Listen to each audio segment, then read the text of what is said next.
지난 몇 년간 시장을 이끌어온 절대 강자들이었죠.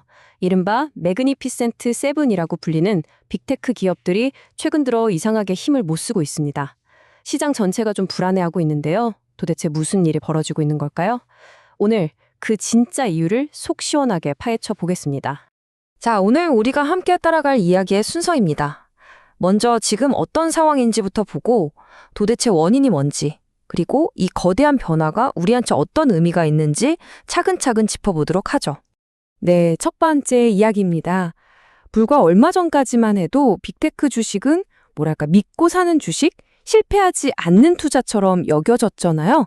그런데 지금은 분위기가 완전히 180도 달라졌습니다. 이 그래프 하나만 봐도 문제가 얼마나 심각한지 바로 감이 오시죠. 매그니피센트 세븐 종목들을 똑같은 비중으로 담은 ETF는요, 연초 이후에 7% 넘게 빠졌습니다.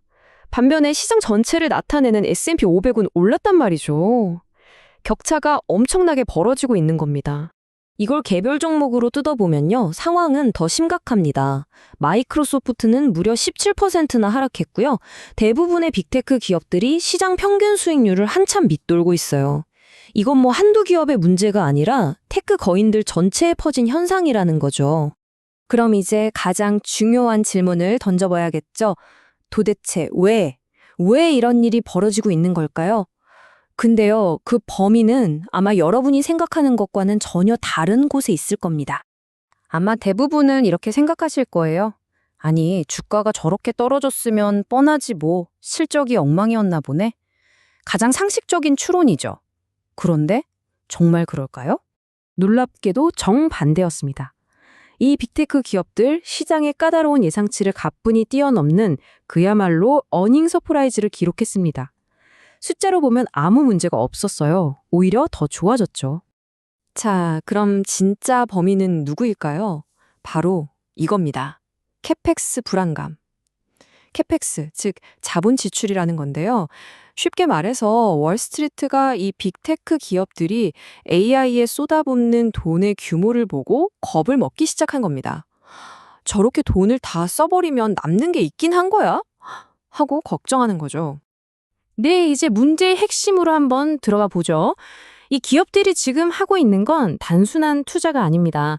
이건 미래의 패권을 건 말 그대로 쩐의 전쟁입니다. 이 숫자 한번 보세요. 6,500억 달러.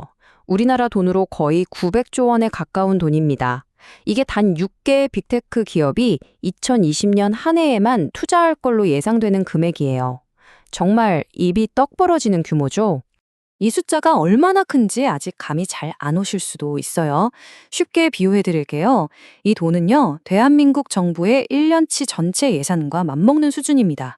그러니까 한 나라가 1년 동안 쓰는 돈을 통째로 AI 인프라에 쏟아붓겠다는 거예요. 이 문구가 지금 상황을 가장 정확하게 표현하는 것 같습니다. 왜 이렇게까지 돈을 써야 할까요? 이건 선택의 문제가 아니기 때문입니다. 이 경쟁에서 뒤처지는 순간 그냥 끝나는 거예요. 마치 냉전 시대의 미국과 소련이 서로 뒤처질까봐 미사일을 만들던 그런 군비 경쟁과 똑같은 상황인 거죠. 그리고 이렇게 엄청난 돈을 쓴다는 건 단순히 회계장부에 숫자 하나를 바꾸는 게 아닙니다. 이 기업들의 DNA, 즉 정체성 자체를 근본적으로 뒤바꾸고 있습니다. 자, 여기서 기업의 성격이 확 바뀌는 겁니다. 예전에 우리가 알던 빅테크는 안정적으로 이익을 내면서 현금도 쌓아두는 안전한 우량 성장주였잖아요. 근데 지금은 버는 족족, 아니 심지어 빚까지 내서 AI에 올인하는 훨씬 더 리스크막한 순수 성장주로 변하고 있는 겁니다. 이런 변화가 가져오는 직접적인 결과가 바로 이겁니다. 잉여 현금 흐름, 그러니까 회사가 모든 비용을 다 쓰고 나서 진짜로 손에 쥐게 되는 현금이 뚝뚝 떨어지고 있어요. 알파벳과 메타는 무려 90%나 급감할 수 있고 아마존은 아예 마이너스가 될 수도 있다고 합니다. 돈을 버는 족족 태워버리는 거죠. 그럼 이게 왜 그렇게 큰 문제일까요? 간단합니다. 회사에 남는 돈이 줄어드니까 우리 같은 주주들한테 돌려줄 돈도 줄어드는 거예요. 자사주 매입도 줄고 배당도 줄어들겠죠. 지금까지 투자자들이 빅테크를 사랑했던 바로 그 안전함이라는 매력 포인트가 사라지고 있는 겁니다. 자, 그렇다면 시장은 이런 변화에 어떻게 반응하고 있을까요? 빅테크에 대한 불안감이 커지면서 돈의 흐름이 방향을 틀기 시작했습니다. 이른바 섹터 순환매라는 현상이 나타나고 있는 거죠. 실제로 돈이 움직이는 게 보입니다. 기술주에서 빠져나온 자금들이 어디로 가고 있냐면요. 에너지, 소재, 필수 소비재 같은 전통적인 가치주나 방어주 섹터로 몰려가고 있어요. 지난 몇 년간의 흐름과는 완전히 정반대 현상이 벌어지고 있는 겁니다. 하지만 여기서 잠깐, 그럼 이제 저쪽으로 갈아타야겠다라고 생각하셨다면 좀 위험할 수 있습니다. 이미 많은 돈이 몰리면서 이 안전한 섹터들이 더 이상 싸지가 않거든요. 예를 들어서 월마트의 주가 수익 비율, 즉 PE가 45배에 달합니다. 이건 웬만한 성장주 수준이에요. 자, 그럼 지금까지 나온 이야기들을 전부 종합해서 앞으로 우리가 이 새로운 빅테크의 시대를 어떻게 바라보고 또 어떻게 대응해야 할지 그 전략적인 결론을 한번 내려보겠습니다.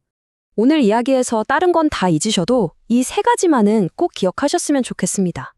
첫째, 지금 빅테크의 문제는 장사가 안 돼서가 아니라 너무 많은 돈을 쓰는 것에 대한 공포 때문이라는 것.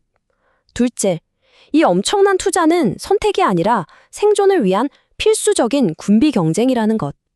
그리고 마지막으로 가장 중요한 셋째, 이 어마어마한 돈이 결국은 어딘가로 흘러 들어간다는 거죠.